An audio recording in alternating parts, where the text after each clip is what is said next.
ఏ గాయాలైతే యోసేపు తగిలాయో ఆ గాయాలను కట్టడం మాత్రమే కాదు, యోసేపును అనేక తరాలకు దీవెనకరంగా దేవుడు నిలబెట్టాడు. ఒకవేళ ఈరోజు నీవు కూడా రకరకాల బాణాలు గుచ్చుకుంటున్నాయి నీ జీవితంలో. చాలామంది మాటల ద్వారా నీకు కీడు చేస్తున్నారా? నీ మంచితనాన్ని కూడా చెడుగా లోకంలో చిత్రీకరించారా? నువ్వు వాళ్ళకి మంచి చేస్తే తిరిగి నీకు మంచి చేయాల్సింది పోయి మరలా నీ కీడు చేసి నిన్ను సమాజంలో చెడ్డ వ్యక్తిగా చిత్రీకరిస్తున్నారా? లేదా లోకం భయంకరంగా నేను నిందిస్తుందా, అవమానిస్తుందా? ఆ బాణాలు గుచ్చుకుని నీ జీవితం అంతా కూడా అయిపోయింది అనుకుంటున్నావా? అవ్వలా.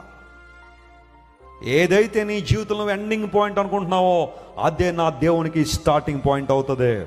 అదే నా దేవునికి బిగినింగ్ పాయింట్ అవుతుంది. అక్కడి నుంచే దేవుడు మరలా నూతన శకాన్ని నీ జీవితంలో ప్రారంభిస్తాడు. నమ్మిన వారు గట్టిగా చెప్పులు కొట్టి ప్రభువును మాయపరచండి. God can rewrite your story. God can begin a new chapter in your life. దేవుడు మరొక